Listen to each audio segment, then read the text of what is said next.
Day 71. Deuteronomy 16-18. Observe the month of Abib and celebrate the Passover to the Lord your God, because in the month of Abib the Lord your God brought you out of Egypt by night.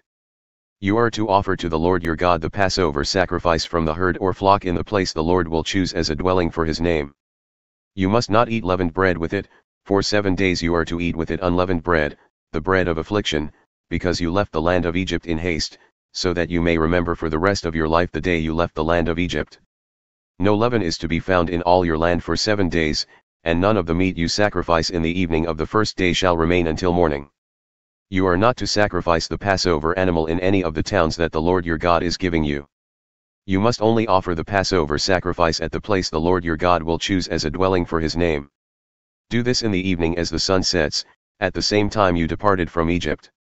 And you shall roast it and eat it in the place the Lord your God will choose, and in the morning you shall return to your tents. For 6 days you must eat unleavened bread, and on the 7th day you shall hold a solemn assembly to the Lord your God, and you must not do any work. You are to count off 7 weeks from the time you first put the sickle to the standing grain. And you shall celebrate the Feast of Weeks to the Lord your God with a freewill offering that you give in proportion to how the Lord your God has blessed you, and you shall rejoice before the Lord your God in the place he will choose as a dwelling for his name, you, your sons and daughters, your menservants and maidservants, and the Levite within your gates, as well as the foreigner, the fatherless, and the widows among you. Remember that you were slaves in Egypt, and carefully follow these statutes.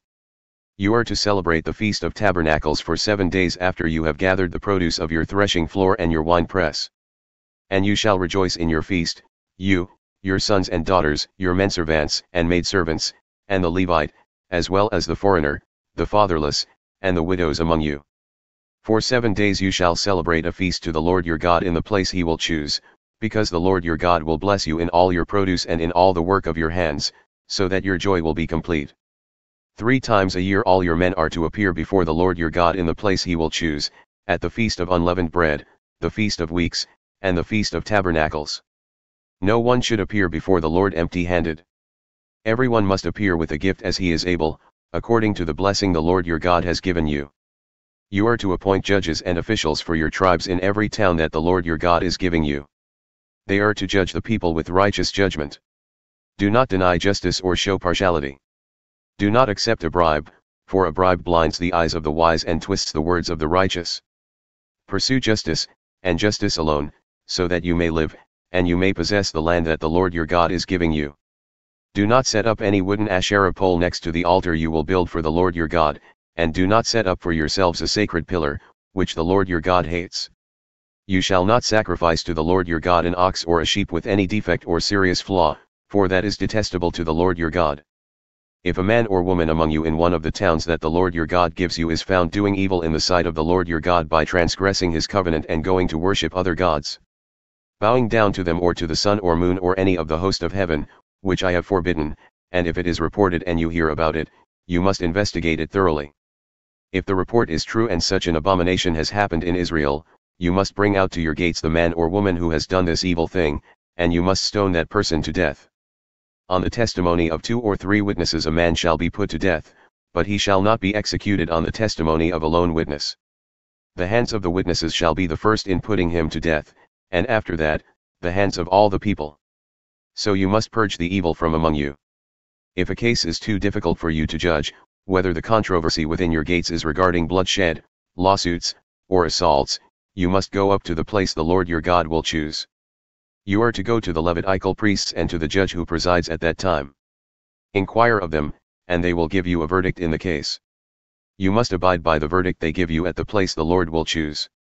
Be careful to do everything they instruct you, according to the terms of law they give and the verdict they proclaim. Do not turn aside to the right or to the left from the decision they declare to you. But the man who acts presumptuously, refusing to listen either to the priest who stands there to serve the Lord your God, or to the judge, must be put to death. You must purge the evil from Israel. Then all the people will hear and be afraid, and will no longer behave arrogantly. When you enter the land that the Lord your God is giving you and have taken possession of it and settled in it, and you say, "Let us set a king over us like all the nations around us," you are to appoint over yourselves the king whom the Lord your God shall choose. Appoint a king from among your brothers. You are not to set over yourselves a foreigner who is not one of your brothers. But the king must not acquire many horses for himself or send the people back to Egypt to acquire more horses, for the Lord has said, "You are never to go back that way again." He must not take many wives for himself, lest his heart go astray. He must not accumulate for himself large amounts of silver and gold.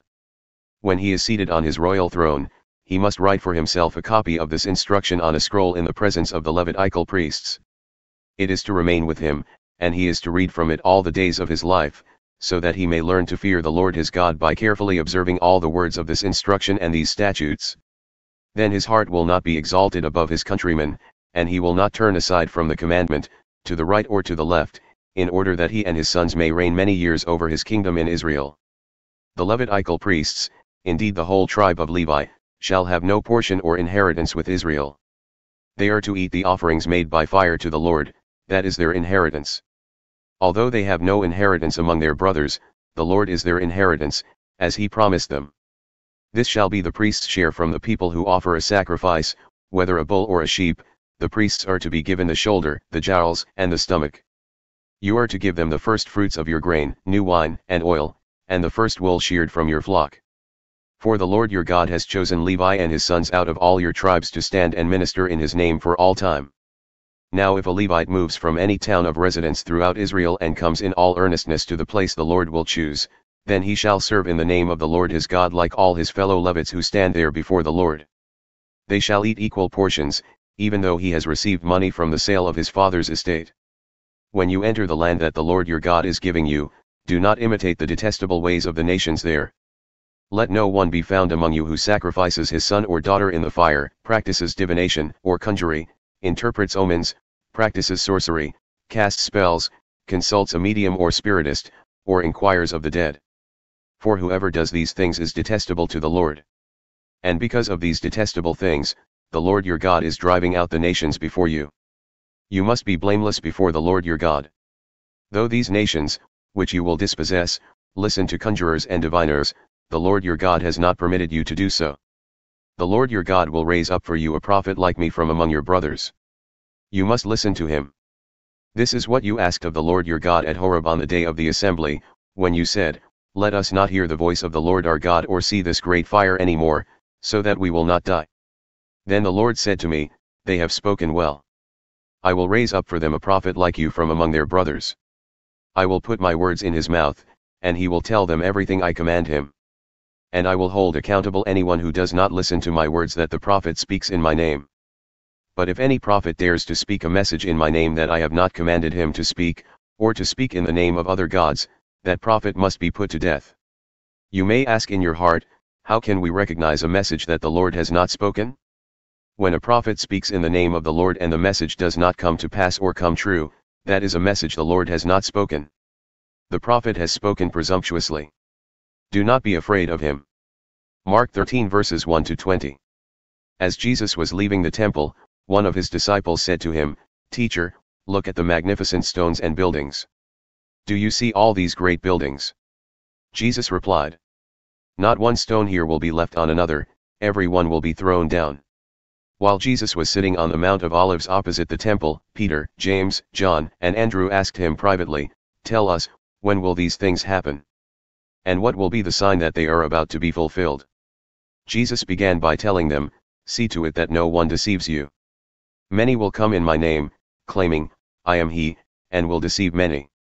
When you hear of wars and rumors of wars, do not be alarmed. These things must happen, but the end is still to come. Nation will rise against nation, and kingdom against kingdom. There will be earthquakes in various places, as well as famines. These are the beginning of birth pains. So be on your guard. You will be delivered over to the councils and beaten in the synagogues. On my account you will stand before governors and kings as witnesses to them. And the gospel must first be proclaimed to all the nations. But when they arrest you and hand you over, do not worry beforehand what to say. Instead, speak whatever you are given at that time, for it will not be you speaking, but the Holy Spirit. Brother will betray brother to death, and a father his child. Children will rise against their parents and have them put to death. You will be hated by everyone because of my name, but the one who perseveres to the end will be saved. So when you see the abomination of desolation standing where it should not be, let the reader understand. then let those who are in Judea flee to the mountains. Let no one on the housetop go back inside to retrieve anything from his house. And let no one in the field return for his cloak. How miserable those days will be for pregnant and nursing mothers.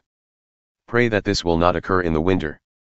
For those will be days of tribulation unmatched from the beginning of God's creation until now, and never to be seen again. If the Lord had not cut short those days, nobody would be saved. But for the sake of the elect, whom he has chosen, he has cut them short.